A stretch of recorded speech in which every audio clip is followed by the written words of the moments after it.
The Department of Justice has been sitting on graphic sexual assault allegations involving both Trump and Epstein for years now. Recently released FBI interview records that the Department of Justice previously hid shows a woman who says that she was trafficked by Epstein as a minor and also sexually abused by Donald Trump. The allegations are disturbing. The explanations and documents are very detailed, and lawmakers are now asking the obvious questions. If Donald Trump has been claiming this is baseless, why do we have evidence now that was hidden until now? And even more alarming, why are dozens of pages from the Epstein files still missing? Today, we're breaking down what the newly released FBI documents actually say, the allegations that are involving the President of the United States, the blackmail operation Epstein ran, and why members of Congress are now demanding a special counsel investigation. Because the more that these documents come out, the more questions are being raised. So let's start with what actually dropped. According to reporting from the United States Department of Justice, investigators just released a 2019 FBI summary with an interview of a woman who said she was abused by Jeffrey Epstein as a minor. The documents had previously been withdrawn from public release of the Epstein files, and as Mediaite first reported in the article titled DOJ Releases Interview with a Woman Who Claimed Both Trump and Epstein Sexually Assaulted Her as a Minor, the files contained detailed allegations involving the President of the United States. The FBI summary describes a woman who says she first encountered Epstein around the age of 13 or 14, and what followed, she told investigators, was years of abuse and coercion. The full document, which the DOJ has now made public, is available directly through the federal release of the Epstein dataset, and the allegations inside are extremely disturbing. According to the FBI interview summary, the woman said Epstein quickly established control over the woman's family. She told investigators that Epstein took explicit photos of her and then used them as leverage.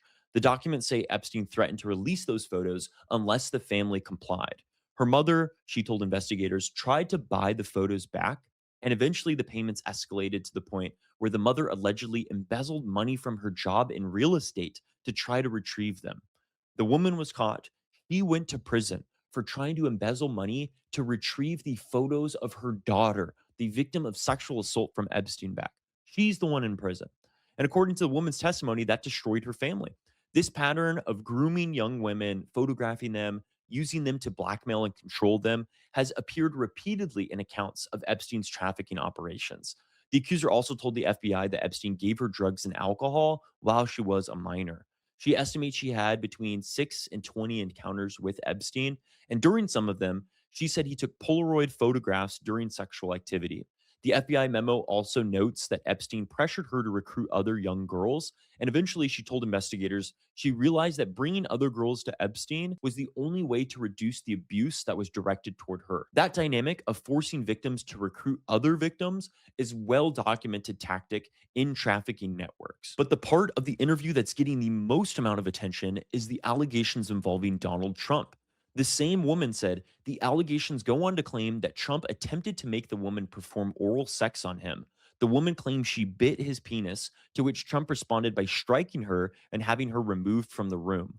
The woman also makes unsubstantiated allegations that Trump had illegal building permits. Another Daily Beast report also describes the allegations in an article titled DOJ Finally Publishes Graphic Trump Allegations That the Department Hid Originally. The same article explains that both Trump and Epstein used nicknames with each other, according to the accuser's account.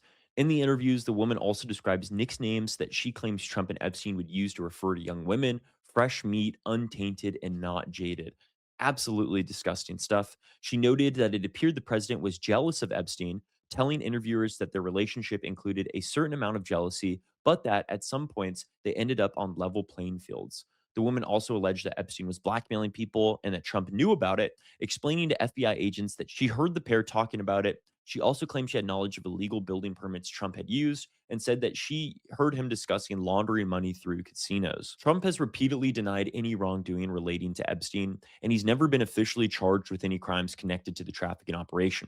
But the fact that these allegations existed in FBI records raises serious questions about why they were hidden for so long. Why did Donald Trump specifically not want to release these FBI interviews when he released the initial batch of the Epstein files? The recent release is already causing political fallout in Washington. According to reporting from Newsweek, Congressman Ted Lieu and other lawmakers are now calling for a special counsel investigation. Their argument's really simple. If allegations involving a sitting president appear in federal investigative files tied to Epstein, those claims deserve an independent investigation.